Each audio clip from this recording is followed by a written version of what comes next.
네, 오랜만인데요. 목요 정치 토크 시간입니다. 박수현 전 청와대 대변인 그리고 이장우 전 국회의원 두 분 나오셨습니다. 어서 오세요, 두 분. 안녕하십니까? 예, 두 분께서 사석에서는 굉장히 친분이 있으시죠? 예, 그러면 같은 동갑내기에 예. 개인사 어려운 사정까지 서로 나누는 그런 친구입니다. 그리고 19대 국회의원 할 때 서로 이제 각 당의 원내 대변인으로 예. 서로 경쟁도 했고 또 각 국토교통의 상임위원회 같아가지고 또 굉장히 열심히 협업해서 우리 지역을 위해서 일한 경험도 있습니다. 지금 두 분은 화목하게 말씀을 해주셨는데 첫 번째 키워드 보면 의견이 좀 많이 대립할 것 같습니다. 첫 번째 키워드 보겠습니다.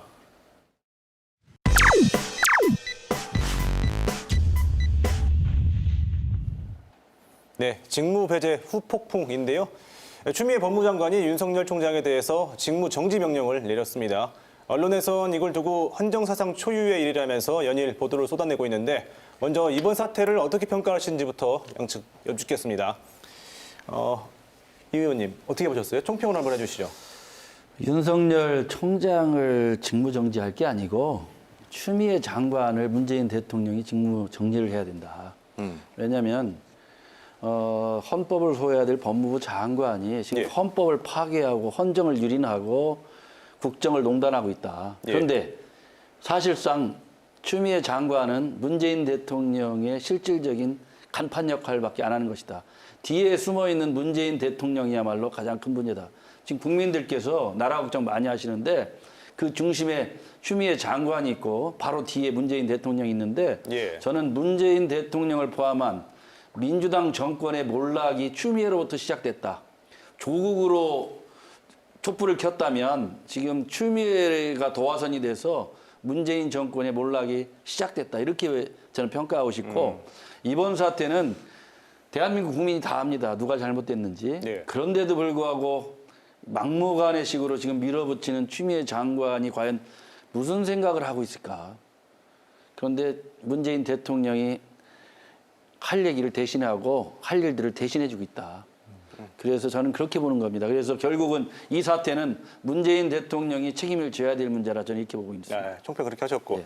바로 받아서 대변인님. 예, 지금 언뜻 보면 우리 이장우 의원께서 말씀하신 추미애와 윤석열의 어떤 싸움으로, 감정 싸움으로 국민을 불편하게 한다.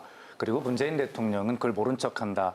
이렇게 이해하시기 쉽습니다만 우리 시청자 여러분 한번 생각해 보십시오. 불행하게도 우리 대한민국 국민의 사회적 DNA 속에는 유전무죄, 무전유죄, 유권무죄, 무권유죄 뭐 이런 말들이 있습니다. 지금 검찰 개혁을 하라고 하는 국민의 명령을 시행하는 중입니다. 또 일부 검찰은 정치검찰은 그 권력을 놓지 않기 위해서 저항하는 중이라고 저희는 생각하고 있습니다. 이런 세상을 후세에 물려줄 수가 없습니다.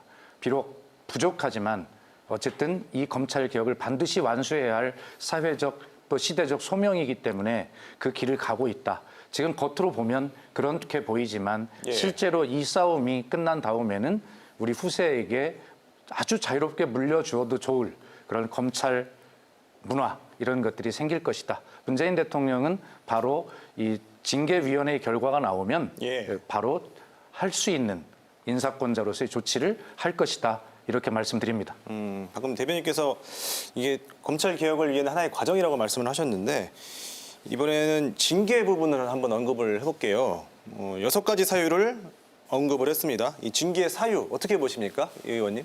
징계 사유를 말씀드리기 전에 박수현 대변인이 검찰개혁 얘기했는데 진정한 검찰개혁은 살아있는 권력을 성역 없이 수사하는 것이다. 대통령을 포함한 모든 권력자들을 잘못된 걸 제대로 수사할 수 있는 건데 지금 윤석열 검찰이 조국 또 그 이후에 지나는 뭐 탈원전 이런 문제에 대해서 정확하게 잘못된 걸 짚어나가니까 거북한 겁니다.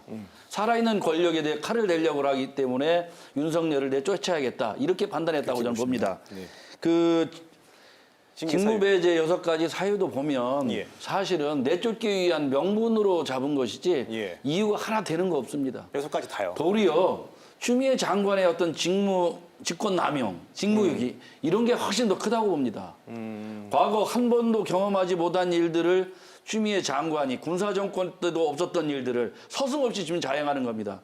이건 독재정권이라 하는 일들을 하고 있기 때문에 국민들이 이 직무배제 6가지 요건을 아무도 용납할 수가 없는 상황이거든요.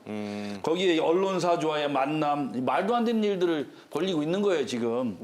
그런데 내쫓기 위한 명분을 잡으려면 권력 있는, 살아있는 권력을 갖고 있는 문재인 대통령하고 추미애 장관이 무슨 핑계는 되지 않겠어요.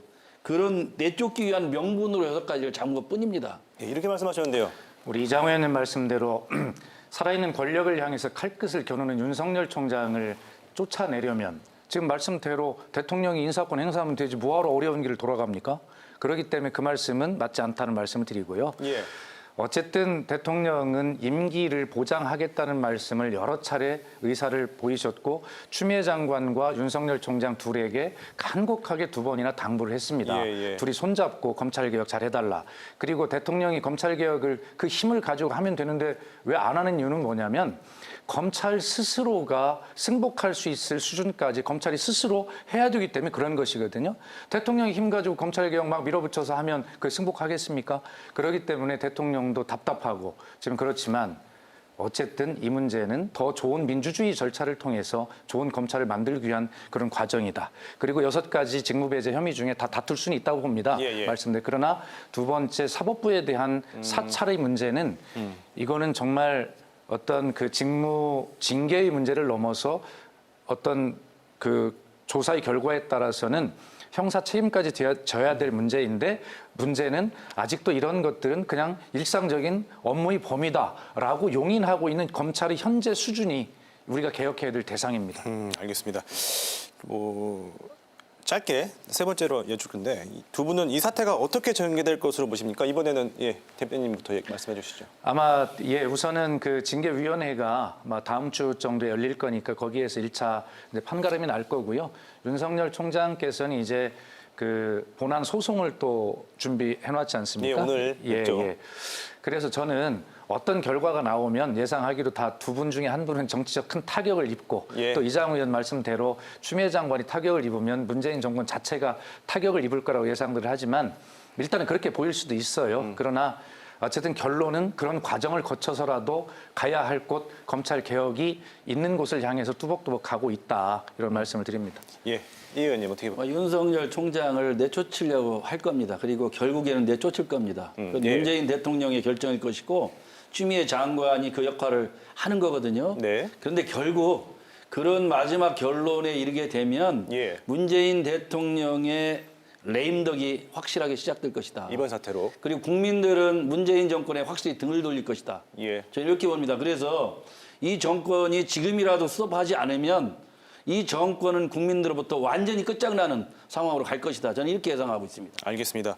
자, 이번엔 2번째 키워드를 보겠습니다. 2번째 키워드 보시죠.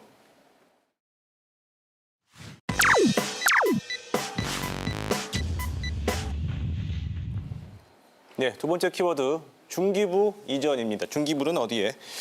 한 달 전이었습니다. 그 중기부가 세종시로 이전을 희망하는 의향서를 행안부에 제출한 이후에 중기부 이전 논의가 다시 지역 사회를 뜨겁게 달구고 있습니다. 먼저 2분 의견부터 여쭙겠습니다. 이장우 의원님, 그 중기부 어디에 있어야 되는 걸까요? 당연히 대전에 놔둬야 되는 상황이 되고요. 이게 1989년도에 노태우 전 대통령 대전 순시 때 대전을 제2 수도로 키우겠다고 하는 그 말씀 이후에 대전에 삼청사가 들어왔거든요. 청단위가 지금 와 있는데 대전은 특히 이 중소기업부가 와야 될 최고의 적지 중에 하나입니다. 왜냐하면 대덕연구단지가 이 벤처기업의 산실이지 중소기업 육성안에 핵심적 역할을 하거든요. 그런데 이걸 세종시에 간다 이렇게 해서는 안 될 문제고 또 하나는 대전 세종이 하는 메가시티의 어떤 기능을 하면서 상생해야 될 입장인데 이걸 잘라가는 건 굉장히 문제가 있는데 저는 우리가 단편적으로 바라볼 것은 가는 게 문제가 아니고 대전시 민주당 국회의원 전석에다가 국회의장 박병석 국회의장이 민주당 아닙니까? 거기에 지금 우리 박수현 의원 포함한 지역의 3선, 4선 국회의원들 쭉 있는데 대통령하고 이거 하나 해결 못하면 국회의장도 지역의 국회의장 사퇴해야 되고 예. 대전시장도 민주당 아닙니까? 대통령 면담을 해서라도 이 문제는 절대로 대전을 떠나서는 안 된다는 걸 확실하게 대통령부터 받아야 되는데 대통령 면담 하나 제대로 못하지 않습니까? 이런 지도자들에게 책임을 물어야 된다. 중기부의 문제는 대전의 정치력 문제다. 저는 이렇게 봅니다. 그렇군요. 그래서 민주당 정권이 갖고 있는 그 지방자치단체장, 국회의장을 포함한 지역 국회의원들이 책임을 져야 된다. 그런데 다 지금 제가 볼 때는 입으로만 하지 행동으로 하지 않습니다. 그게 지금 가장 큰 문제라고 봅니다. 예. 박수현 의원님. 이장우 의원님의 정무적 감각은 참 뛰어납니다. 예. 이런 부분에서 아주 탁 맥을 짚어 잘 말씀하셨는데 저도 100% 동의합니다. 집권당이니까 더 많은 책임을 져야 되는 거 맞지요. 어쨌든 정부로서는 정해진 로드맵에 의해서 일을 추진할 수밖에 없는 것이고 또 어제 허태정 대전시장이 정세균 국무총리를 만났을 때 총리 대답은 방점이 계획대로 진행한다는 데 방점이 있는 것 같고 보면 네. 결과적으로 굉장히 좀 어려운 지경에 처하지 않았는가 하는 생각이 들거든요. 그래서 저는 뭐 지역의 정치력을 다 모아내야 되고 우리 이장우 의원 같은 사람이 원내에 계시면 더 열심히 일을 할 텐데 밖에 계셔서 좀 안타까운 점이 솔직히 있어요, 진짜로. 그래서 힘을 좀 더 모아내야 되겠다. 12월에 이제 공청회를 진행한다는 걸 보면 이제 스케줄대로 이전 진행을 하겠다는 것인데요. 저도 중기부는 대전에 있어야 한다고 봅니다. 있어야 한다. 지역 균형 발전을 위해서 내려왔던 중기부가 새로운 또 지역 균형 발전이 논리인 세종시로 이전한다는 것이 어불성설이거든요. 하나 제안하고 싶은 것은 우리 세종시 정치인들이 이번에는 세종시를 만들기 위해서 대전 시민, 충남 도민이 함께 손을 잡아줬듯이 이번엔 세종시가 중기부 세종시 오지 않아도 된다. 대전에 있어라. 라고 이렇게 적극적으로 의사표시를 좀 해줬으면 좋겠고 조승래 의원을 포함해서 특별법을 냈고 또 우리 국민의힘도 도당위원장을 비롯 마찬가지지만 전체적으로 박영순 우리 민주당의 시당위원장 다 노력을 함께 하고 있습니다. 하여튼 마지막 순간까지 힘을 모아서 예. 만약 가더라도 예. 혁신도시 외에 플러스 알파를 확실하게 이 대전에 가져올 수 있는 그런 대안 플랜 B도 확실하게 세우고 가야 된다. 예. 저는 그렇게 생각합니다. 알겠습니다. 가더라도는 말이 안 됩니다. 네, 의원님. 절대로 가서는 안 되는 일이고 그 책임을 져야 된다.